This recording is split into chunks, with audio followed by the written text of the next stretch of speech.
नमस्कार दोस्तों, आज हम NMMS एग्ज़ाम 2025 जिसका पेपर 19 जनवरी को हुआ है उसके साइंस के इम्पोर्टेंट क्वेश्चन आज की इस क्लास में हम देखने वाले हैं। तो देखिए, हमारा पहला क्वेश्चन है, पित्त रस निम्न में से किसके पाचन में महत्वपूर्ण भूमिका निभाता है। देखिए जी, पित्त रस जो है ये फैट को जो है यानी कि जो वसा जो है उसको भी पचा देता है। यानी कि जो छोटी आंत में हमारे जो पित्त रस जो कि पित्ताशय से रिलीज होता है वह वसा को पचा देता है। यानी कि ऑप्शन जो 3 वो करेक्ट आंसर। अगला है, संवहन विधि द्वारा ऊष्मा का स्थानांतरण होता है। तो देखिए, संवहन विधि द्वारा जल में यानी कि जो द्रवों के अंदर ऊष्मा का स्थानांतरण संवहन विधि के द्वारा होता है। नेक्स्ट है हमारा अगला प्रश्न, वो है रक्त को छानने की जो प्रक्रिया है किस अंग द्वारा संपादित होती है। देखिए, जो किडनी जो है यानी कि जो गुर्दे जो हैं, किडनी है, गुर्दे हैं, वृक्क है, ये इनको वृक्क भी कहते हैं, किडनी भी कहते हैं और गुर्दा भी कहते हैं। जिनका काम है रक्त को फिल्टर करना यानी कि ब्लड को फिल्टर करना। तो ब्लड को फिल्टर कौन करते हैं? हमारे गुर्दे करते हैं यानी कि किडनी करती है। नेक्स्ट, द्विलिंगी पुष्प निम्न में से किस पौधे में पाए जाते हैं। देखिए, द्विलिंगी पुष्प यानी कि इसमें मेल पार्ट और फीमेल पार्ट दोनों ही होते हैं। मेल पार्ट जो होता है वो होता है स्टेमेन, जबकि जो फीमेल जो पार्ट होता है वो होता है पिस्टिल। तो फीमेल और मेल दोनों ही पार्ट होते हैं। तो देखिए, जो सरसों जो है इसके अंदर मेल और फीमेल दोनों ही पार्ट होते हैं। तो ये अपना करेक्ट आंसर। जबकि मक्का है, पपीता है, ककड़ी है, ये सब क्या है? एक लिंगी है। ये तीनों ही क्या है? एक लिंगी। मक्का, पपीता और ककड़ी क्या है? एक लिंगी।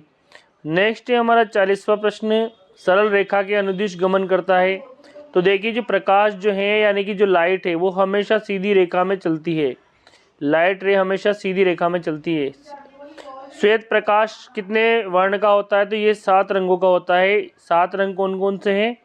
देखिए, violet, indigo, blue, green, yellow, orange और रेड, ये 7 रंगों का मिश्रण है हमारा प्रकाश।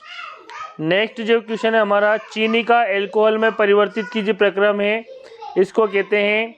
तो देखिए, चीनी का अल्कोहल में बदलना इसको फर्मेंटेशन यानी कि किण्वन कहते हैं। फर्मेंटेशन भी कहते हैं इसको। चीनी का अल्कोहल में बदलना फर्मेंटेशन यानी कि जो ये है किण्वन यानी कि फर्मेंटेशन।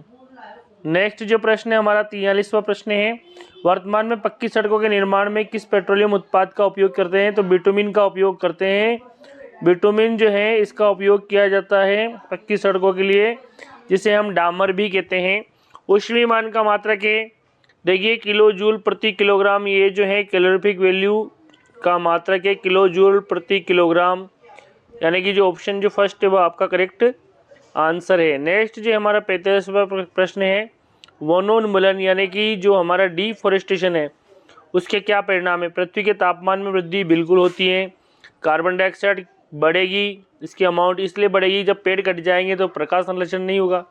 तो प्रकाश संश्लेषण के द्वारा कार्बन डाइऑक्साइड को ऑक्सीजन बदल दी जाती है, तो CO2 की मात्रा बढ़ेगी। मरुस्थलीकरण यानी कि जो है मरुस्थल भी बढ़ेगा, यानी कि पेड़ पौधे जब सब कट जाएंगे तो मरुस्थलीकरण को भी वृद्धि होती है। यानी कि जो उपरोक्त तो सभी, यही हमारा करेक्ट आंसर, यानी कि हमारा आंसर है उपरोक्त सभी। अगला है, नर व मादा युग्मक का संलयन कहलाता है। देखिए, जब नर और मादा युग्मक का संलयन होता है तो इसे निषेचन कहते हैं, फर्टिलाइजेशन कहते हैं। यानी कि जब मेल गेमेट और फीमेल गेमेट, देखिए नर युग्मक ओके कौन है? शुक्राणु, नर युग्मक शुक्राणु। एंड मादा युग्मक कौन है? वो है अंडाणु। तो देखिए, मादा युग्मक कौन है? अंडाणु। तो जब नर युग्मक और मादा युग्मक का फ्यूजन होता है इसके फलस्वरूप बन जाता है युग्मनज, यानी कि जाइगोट बन जाता है। तो इस प्रोसेस को निषेचन कहते हैं। क्या कहते हैं इसको? निषेचन। यानी नर युग्मक और मादा युग्मक का संलयन कहलाता है निषेचन। ओके, तो निषेचन क्या है? यानी कि मेल गेमेट और फीमेल गेमेट का फ्यूजन निषेचन कहलाता है। नेक्स्ट है हमारा अगला क्वेश्चन, बाहर हमारे देश में विवाह की जो कानूनी आय है वो हैं, तो लड़के की उम्र 21 वर्ष और लड़की की उम्र 18 वर्ष, यानी कि जो ऑप्शन जो ए है, यानी कि फर्स्ट टॉप हमारा करेक्ट आंसर। दाब ज्ञात करने का फॉर्मूला है, तो देखिए दाब यानी कि प्रेशर बराबर force upon area. Force upon area, force का मात्रक है न्यूटन और एरिया का मात्रक है मीटर का स्क्वायर, तो न्यूटन बटे मीटर का स्क्वायर बराबर होता है पास्कल। ये दाब का मात्रक है, तो दाब बराबर बल बटे क्षेत्रफल है। दाब बराबर बल बटे क्षेत्रफल, यानी कि जो ऑप्शन जो 3 है वो आपका करेक्ट आंसर है। अगला क्वेश्चन है हमारा, निम्न में से सही युग्म है। देखिए इसमें विषाणु हैजा गलत है, लैक्टोबैसिलस मलेरिया ये गलत है, राइजोबियम नाइट्रोजन स्थिरीकरण करता है, बिल्कुल राइजोबियम जो है हमारे जो लेग्यूम प्लांट है उनकी जड़ों में इस तरह से गठाने होती है, इनके अंदर राइजोबियम जीवाणु होता है। और जीवाणु पोलिया गलत है, जो पोलियो है ये विषाणु द्वारा होती है, तो ये जो ऑप्शन है ये भी हमारे गलत है। पोलियो जो रोग है वायरस द्वारा होता है, यहाँ जबकि जीवाणु दिया हुआ, तो ये गलत है, पोलियो वायरस द्वारा होता है। लैक्टोबैसिलस ये मलेरिया नहीं है जीवाणु, लैक्टोबैसिलस जो है जीवाणु से संबंधित इसका, विषाणु हैजा ये भी गलत है, हैजा जो है वायरस द्वारा होता है, विब्रियो कोलरी नामक जीवाणु द्वारा होता है। तो ऑप्शन जो 3 है ये करेक्ट आंसर है। यहाँ पे हमें क्या करना, सही युग्म का छांटना था। अगला क्वेश्चन है हमारा 50वां क्वेश्चन, जीवाश्म ईंधन है। यहाँ पे देखिए जीवाश्म ईंधन नहीं है, तो देखिए पेट्रोल भी है, कोयला भी है, प्राकृतिक गैस है, तो कौन नहीं है इसमें, गोबर के कंडे जो हैं वो जीवाश्म ईंधन नहीं है। ठीक है, तो जीवाश्म ईंधन कौन नहीं है, गोबर के कंडे, यानी कि जो ऑप्शन जो 4 है वह करेक्ट आंसर है आपके इस प्रश्न का। संचरणी रोग का सबसे जो मुख्य जो कारक है वो है घरेलू मक्खी, हाउस फ्लाई जो है उसके कारण जो संचरणी रोग है, यानी कि जो इन्फेक्टेड जो डिसीज होती है हाउस फ्लाई घरेलू मक्खी के कारण। अगला प्रश्न है हमारा 52वां प्रश्न, पादप की जो खाद्य फैक्ट्री यानी कि जो कौन फूड बनाती है, तो देखिए फूड जो है प्रकाश संश्लेषण जो होता है उसमें पत्तियां महत्वपूर्ण रोल प्ले करती है, तो हमारा जो करेक्ट आंसर है वो है लीव्स यानी कि पत्तियां, तो जो फर्स्ट है वो अपना करेक्ट आंसर है। विद्युत रोधी है यानी कि जिसमें उष्मा रोधी है, यानी कि किसमें उष्मा ट्रांसफर नहीं होती है। देखिए आयरन को गर्म करेंगे तो हीट ट्रांसफर होगी, यानी कि उष्मा ट्रांसफर होगी, यानी कि दूसरा सिरा गर्म हो जाएगा, कॉपर का भी गर्म हो जाएगा, एल्यूमिनियम, ये तीनों क्या है, ये तीनों धातुएं हैं। तो धातुएं क्या होती है, विद्युत रोधी नहीं होती, उष्मा की चालक होती है। तो हमारा जो करेक्ट आंसर आएगा इसमें लकड़ी। देखिए लकड़ी का एक गुटका हम अगर लेंगे, इस सिरे को हम गर्म करेंगे, दूसरा सिरा गर्म नहीं होगा। क्यों नहीं होगा, क्योंकि ये क्या है, विद्युत रोधी है, यानी कि ऑप्शन जो 4 है वो आपका करेक्ट आंसर है। नेक्स्ट जो प्रश्न है अपना 54वां प्रश्न, हल्दी का दाग साबुन से धोने पर किस रंग में बदल जाएगा। तो देखिए कई बार हम कपड़े धोते हैं, कपड़े पर हल्दी लग जाती है, जब हम साबुन से धोते हैं तो वो लाल हो जाता है। तो ये जो है, क्योंकि जो साबुन जो होता है वो किस नेचर का होता है, वो क्षारीय प्रवृत्ति का होता है। ठीक है, तो क्षार जो है इसके साथ क्रिया करने पर जो इसमें जो कलर में चेंज आ जाता है। ओके, हल्दी यहाँ पे एक प्रकार से क्या है, इंडिकेटर है। नेक्स्ट जो है, निम्न में से किस प्रक्रम में भौतिक और रासायनिक दोनों ही परिवर्तन होते हैं। तो देखिए जलती हुई मोमबत्ती, जब जो मोमबत्ती जो है वो जब जलती है तो उसमें 2 प्रक्रिया होती है, एक तो वो जलती है, ठीक है, एक वो पिघलती है। तो जब वो जलती है तो उसमें होता है रासायनिक परिवर्तन। कौन सा परिवर्तन, रासायनिक। और जब पिघलती है तो उसमें भौतिक परिवर्तन होता है। तो देखिए दोनों ही चेंज होते हैं, मोमबत्ती का जलना, कोयले का जलना, इसमें केवल रासायनिक परिवर्तन है। भोजन का पचना ये भी रासायनिक है, फलों का पकना ये रासायनिक है। लेकिन जलती हुई मोमबत्ती जो है ये भौतिक और रासायनिक दोनों ही प्रकार के परिवर्तन है। अगला है, मछली अपशिष्ट पदार्थों को निम्न में से उत्सर्जित करती है। तो देखिए मछली किसको उत्सर्जित करती है, ये छोड़ती है अमोनिया को। अमोनिया का फॉर्मूला NH3 है, तो मछली किसको छोड़ती है, अमोनिया को। यूरिया को कौन छोड़ता है, मनुष्य यूरिया को उत्सर्जित करता है। और यूरिक अम्ल को कौन उत्सर्जित करते हैं, पक्षी। ये भी आपको याद रखना है। 57वां प्रश्न है, निम्न में से कौन सा संबंध सही है। तो देखिए दूरी बराबर चाल इंटू समय, याद रखना है, दूरी बराबर चाल इंटू समय।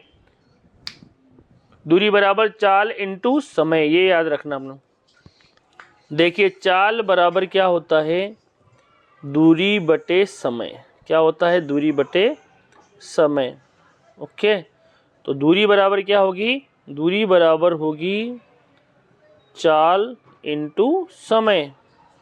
चाल इंटू समय, तो हमारा जो यहाँ आंसर आ जाएगा फर्स्ट ऑप्शन, यानी कि ऑप्शन फर्स्ट हमारा करेक्ट आंसर। दूरी बराबर चाल इंटू समय, चाल बराबर दूरी बटे समय होता है।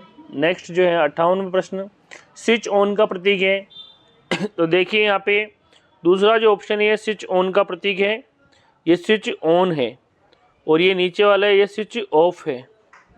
ये जो नीचे नीचे सबसे नीचे जो है ये है बैटरी का सिंबल। किसका सिंबल है, बैटरी का। और जो सबसे ऊपर है वो सेल का सिंबल। तो हमारा स्विच ऑन हो गया है, स्विच का है ऑन। पादपोर जंतुओं के मृत शरीर को ह्यूमस में परिवर्तित करने वाले जो सूक्ष्म जीव है, तो देखिए प्लांट्स और एनिमल्स के जो इनके जो मृत शरीर है जब ये सड़ गल जाते हैं तो इनको डिकम्पोस्ट करते हैं अपघटक, यानी कि डिकम्पोजर। ठीक है, तो ऑप्शन जो 3 है वो आपका करेक्ट आंसर, यानी कि जो ऑप्शन जो 3 है वो बिल्कुल आपकी करेक्ट आंसर है। 60वां प्रश्न, अत्यधिक व्यायाम करते समय हमारी टांगों में किस पदार्थ का संचयन हो जाता है जिसके कारण ऐंठन होती है, यानी कि क्रैम्प होता है। तो हमारी टांगों में लैक्टिक एसिड जमा हो जाता है। क्या जमा हो जाता है, लैक्टिक एसिड। जब प्रॉपर ऑक्सीजन नहीं मिल पाती है, हमारे जो है ग्लूकोज उसका विखंडन होता है, तो उस दौरान लैक्टिक एसिड जमा हो जाता है हमारी टांगों में, लैक्टिक एसिड। इसके कारण क्रैम्प लगता है, यानी कि ऐंठन हो जाती है और दर्द होता है। सिंचाई की जो मॉडर्न टेक्नोलॉजी यानी कि आधुनिक तकनीकी है, देखिए रहट, डेकली, चेन पंप, तो ड्रिप जो सिस्टम है ये आधुनिक तकनीक के अंदर आता है। तो ऑप्शन जो फर्स्ट है वो आपका यहाँ पे करेक्ट आंसर। ओके, नेक्स्ट जो है हमारा 62वां प्रश्न, पृथ्वी का भाग जिसमें सभी सजीव पाए जाते हैं, तो इसे कहते हैं जैव मंडल। जहाँ जीव पाए जाते हैं उसको जैव मंडल कहते हैं। कौन सी ग्रंथि जननांगों को हार्मोन स्रावित करने के लिए उद्दीप्त करती है। तो देखिए जो पिट्यूटरी ग्लैंड जो हैं, यानी कि पीयूष ग्रंथि जो है, ये सभी ग्रंथि की मास्टर ग्रंथि होती है, सभी ग्रंथि के ऊपर नियंत्रण रखती है। तो ये मास्टर जो ग्रंथि है ये सभी ग्रंथियों को एक्टिव कर देती है। तो जननांग ग्रंथि है उसको भी एक्टिव कर देती है। जननांग जो है वृषण है, और अंडाशय जो है, वृषण मेल के अंदर, अंडाशय फीमेल के अंदर। नेक्स्ट जो है हमारा 64वां प्रश्न है, मेंढक में किस हार्मोन द्वारा कायांतरण यानी कि मेटामॉर्फोसिस होता है। तो इसके लिए चाहिए थायरोक्सिन हार्मोन, और थायरोक्सिन हार्मोन्स बनाने के लिए क्या चाहिए, आयोडीन चाहिए। क्या चाहिए, आयोडीन। ये भी आपको याद रखना है, आयोडीन की ज़रूरत होती है थायरोक्सिन हार्मोन के लिए। Okay, iodine. तो ऑप्शन जो 4 है वो आपका यहाँ पे करेक्ट आंसर है। नेक्स्ट जो हमारा 65वां प्रश्न, कौन कार्बनिक अशुद्धि नहीं है। तो देखिए नाइट्रेट जो है ये कार्बनिक अशुद्धि नहीं है, क्योंकि इसमें क्या है, NO3 है। ओके, जबकि तेल और यूरिया जो है ये भी कार्बनिक अशुद्धि है। यूरिया का फॉर्मूला आपको याद होना चाहिए, NH2CO NH2 है, ये कार्बनिक है इसके अंदर। तेल है, इसमें भी ऑर्गेनिक पदार्थ होते हैं। सब्जी का कचरा ये भी ऑर्गेनिक है। पेट्रोलियम के विभिन्न संघटकों को जो पृथक करते हैं, तो इस प्रोसेस को कहते हैं, इसको कहते हैं रिफाइनिंग, यानी कि परिष्करण कहते हैं, रिफाइनिंग बोलते हैं इसको। क्या बोलते हैं इसको, रिफाइनिंग। ये भी याद रखना आपको, रिफाइनरी में की जाती है रिफाइनिंग। 67वां प्रश्न है, कौन सा बल लगाए गए बल का विरोध करता है। तो देखिए घर्षण जो बल है वो हमेशा ऑब्जेक्ट अगर इधर लग रही है तो घर्षण पीछे की तरफ लगेगा, यानी कि ऑब्जेक्ट का अगर मोशन एक तरफ है इधर, तो मोशन के विपरीत दिशा में लगता है फ्रिक्शन, यानी कि घर्षण। तो ये भी याद रखना है, फ्रिक्शन जो फोर्स है अपोजिट डायरेक्शन में लगता है फ्रिक्शन। फ्रिक्शन किधर लगेगा, पीछे की तरफ, जब ऑब्जेक्ट आगे की तरफ मूवमेंट कर रही होती है तब।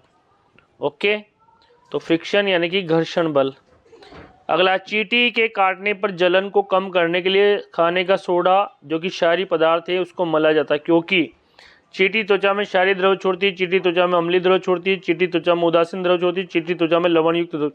तो देखिए चींटी जो है त्वचा के अंदर अम्लीय द्रव छोड़ती है, तो इस अम्ले को हम न्यूट्रल करने के लिए हम इसमें क्षार मिलाते हैं, खाने का सोडा मिलाते हैं।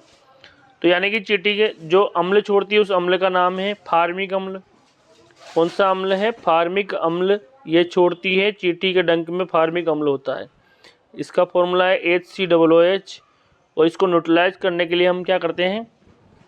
खाने का सोडा इसके ऊपर मलते हैं ताकि न्यूट्रलाइजेशन हो जाए। एसिड जो है उसकी बेस के साथ रिएक्शन होने पर उसका प्रभाव ख़त्म हो जाए। आखिरी क्वेश्चन है हमारा, वो है रासायनिक उर्वरक हैं। तो देखिए पशु अपशिष्ट ये रासायनिक नहीं है, कार्बनिक है। पादप अपशिष्ट ये भी कार्बनिक, मवेशियों का चारा ये भी कार्बनिक। देखिए यूरिया जो है ये रासायनिक उर्वरक है। रासायनिक यानी कि केमिकल उर्वरक है। इसका फॉर्मूला है NH2CONH2, यानी कि NH2CONH2 ये यूरिया का फॉर्मूला है। ये भी आप सभी को याद रखना है, यूरिया का formula NH2CONH2। Okay, NH2CONH2 urea का फॉर्मूला है। कौन सा आहार किशोरों के लिए सबसे बढ़िया है या उत्तम सर्वोत्तम?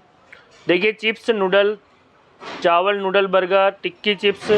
तो जहाँ भी चिप्स नूडल हैं तो ये जो है सर्वोत्तम नहीं है। तो दाल, रोटी और जो सब्जियां हैं ये बेस्ट होती हैं किशोर किशोरियों के लिए, यानी कि जो किशोरावस्था के लिए दाल, रोटी और सब्जियां बेस्ट हैं। तो यहाँ पे हमारा जो ऑप्शन जो 4 है वह हमारा करेक्ट आंसर इस प्रश्न का, ऊपर वाले प्रश्न का दूसरा था। तो हमने साइंस के यहाँ पे आज 35 क्वेश्चन यहाँ पे कर लिए हैं। आई होप जो हैं, तो देखिए NMS एग्ज़ाम्स में NMS के जो साइंस जो हैं इनके जो हमने क्वेश्चन करे, कितने क्वेश्चन करे? 35। तो इनके सभी के ये आंसर की थी, अपनी आंसर की जो साइंस की सेट पेपर की, ये हमने आज के इस पेपर में करी। ओके, तो मिला लिंक कर लीजिए। जल्दी से मिलते हैं नेक्स्ट वीडियो में, तब तक के लिए बाय।